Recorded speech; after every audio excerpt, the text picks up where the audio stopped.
Hello everyone, I hope you are well. My name is Ayush Gupta and आप लोगों में से कई ने मुझे गौरव सर के जो इंटरव्यू हुए थे मॉक इंटरव्यू उसमें मुझे देखा होगा। कई लोगों के मेरे पास मैसेज भी आए कि आपको कितने मार्क्स मिले इंटरव्यू में and कैसा आपका इंटरव्यू रहा था। Today I will be discussing my interview experience with you. I got 85 marks in my IBPS interview this time. मेरा इंटरव्यू 11th फेब को हुआ था थीम होटल जयपुर में एंड मेरी आफ्टरनून शिफ्ट थी 12:30 PM एंड मेरा पैनल था 4। आफ्टर डॉक्यूमेंट वेरिफिकेशन मेरा अराउंड 4:30 पर इंटरव्यू में नंबर आया एंड जब मैं एंटर किया there were 5 members panel members and जिनकी जो चेयरमैन थी वो एक फीमेल चेयरमैन थी। उन्होंने सबसे पहले जो क्वेश्चन पूछना स्टार्ट किया, सबसे पहला जो क्वेश्चन आया था वो था कि आप आईआईटी से हो। मैंने बोला नहीं मैम, मैं आईआईटी से नहीं हूँ। तो उनका जो नेक्स्ट क्वेश्चन था कि अगर आप आईआईटी से नहीं हो तो आपने अपनी कॉलेज के नाम में आईआईटी क्यों लगाया हुआ है। मैंने बताया कि यहाँ पर आईआईटी का मतलब इंस्टीट्यूट ऑफ इंफॉर्मेशन टेक्नोलॉजी है। मेरा सेकंड क्वेश्चन था, उन्होंने पूछा हिंडनबर्ग रिपोर्ट से एंड जो क्वेश्चन था वो था कि आपके हिसाब से हिंडनबर्ग रिपोर्ट क्या है एंड वो एथिकल है या नहीं है। मैंने इसका उनको आंसर दिया। पहले मैंने मतलब चेक करने की कोशिश की कि उनको किस तरीके का आंसर पसंद है। आइदर वो इसको पॉजिटिव वे में देखते हैं या उसको नेगेटिव वे में देखते हैं। उनके फेशियल एक्सप्रेशन से फिर मुझे जो समझ आया वो ये था कि ये हिंडनबर्ग रिपोर्ट को एथिकल नहीं मानते हैं। मैंने फिर उसके जो हिंडनबर्ग रिपोर्ट के नेगेटिव उसमें मैंने आंसर देना स्टार्ट किया, मैंने अपना आंसर कंप्लीट किया। इसके बाद उन्होंने मुझसे पूछा कि आप स्टॉक मार्केट में इन्वेस्ट करते हैं। मैंने बोला जी मैम मैं करता हूँ। उन्होंने मुझसे पूछा कि primary market and secondary market क्या होता है, इनमें क्या फ़र्क है। एंड फिर जो उन्होंने मुझसे पूछा कि एसबीआई की अभी प्रेजेंट में जो स्टॉक की प्राइस है वो क्या चल रही है।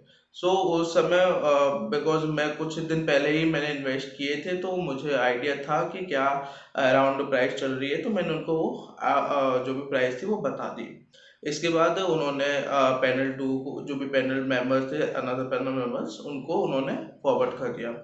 उनका उन्होंने भी स्टॉक मार्केट पे ही अपने क्वेश्चंस कंटिन्यू किए एंड उन्होंने मुझसे पूछा कि आप क्या प्रेडिक्ट करना चाहोगे कि अडानी के जो स्टॉक प्राइसेस हैं वो बढ़ेंगे या गिरेंगे अभी।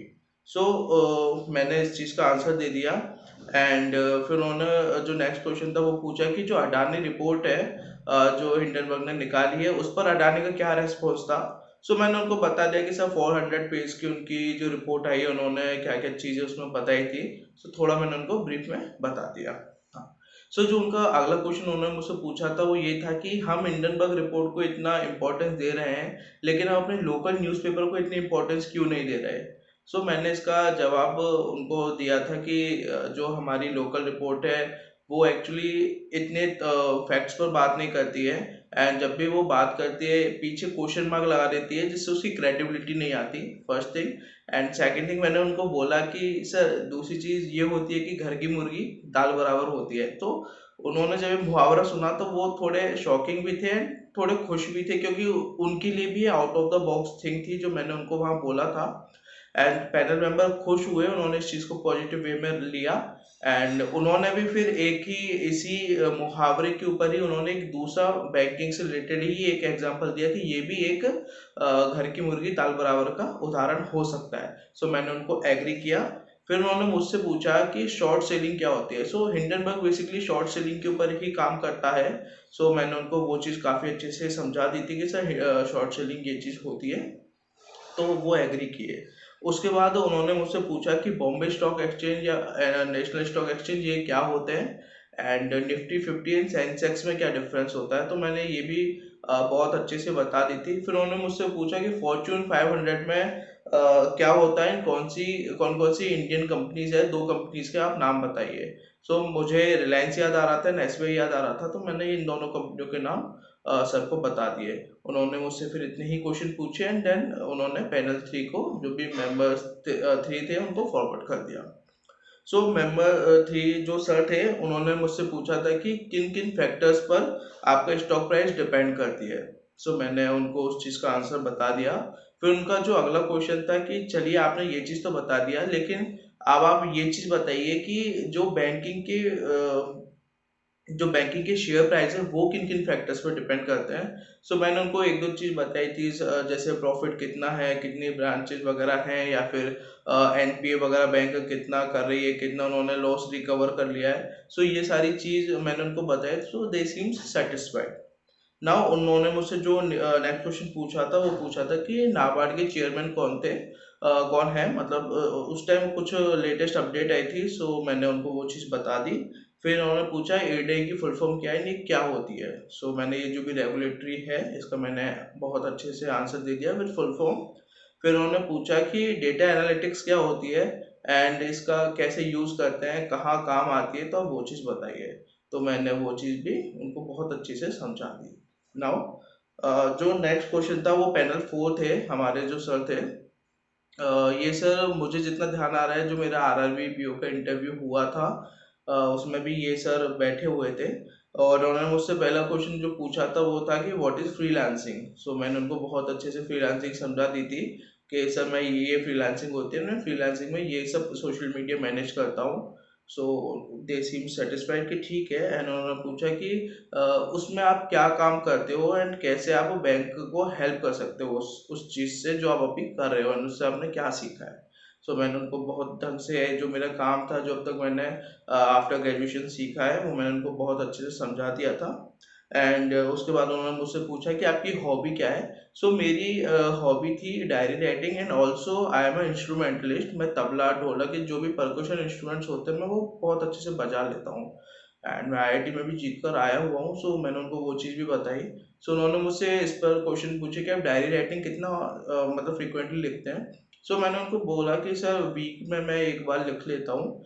तो बोला कि ये डायरी राइटिंग तो रेगुलर लिखी जाती है, आप वीक में क्यों लिखते हो। तो मैंने बोला कि सर ये मैं इसको एज अ हॉबी ही परस्यू करता हूँ, कि पूरे वीक में जो भी मुझे लगा है कि ये अच्छी चीज़ है, बुरी चीज़ हुई है, मैं वो लिख देता हूँ। एंड मैं उनको इसलिए जनरली मैं अपनी डायरी राइटिंग लिखता हूँ कि जिससे मैं फ्यूचर में अपने पास्ट में जो गलतियाँ की हैं उनको देख के सुधार सकूँ। फिर उन्होंने मुझसे पूछा कि 3 घरानास के नाम बताइए। तो मैं उनको 3 घरानास के नाम बता दिए थे।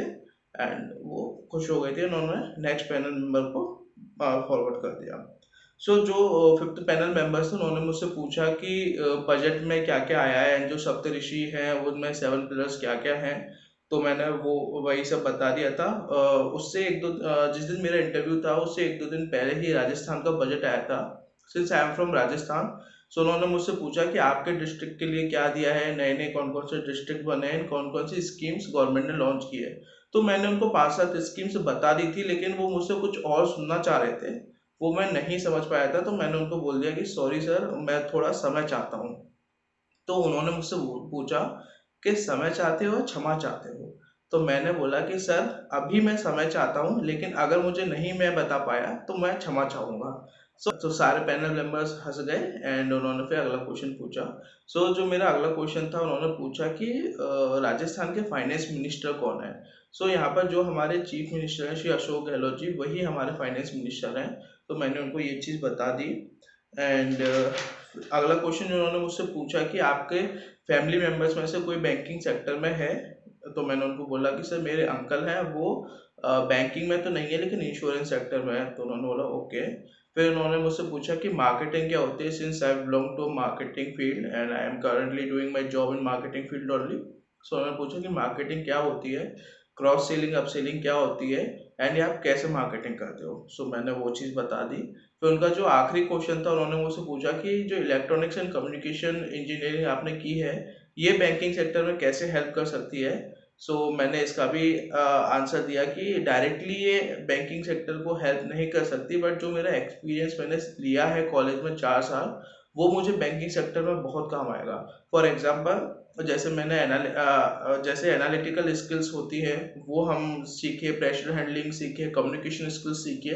ये बैंकिंग के बहुत ही इंपॉर्टेंट पिलर्स है जो हमें काम आएंगे आगे चल के। तो मैंने वो सारी चीज़ें उनको बताई, एंड उन्होंने मुझे ऑल द बेस्ट बोल के भेज दिया। This was my overall interview experience in IBPS PO 2020-23। Now आप बताइए कि आपका इंटरव्यू एक्सपीरियंस कैसा रहा था आईबीपीएस में, आपको कितने मार्क्स मिले, अगर आप सेलेक्ट हुए हो तो आपको कौन सी बैंक अलॉट हुई है, Also, if you are preparing for the next year IBPS or RRB SVE exam, so I along with the other selected candidates running a Telegram group. So if you want to join, link is in description. So join now. See you there. Thank you.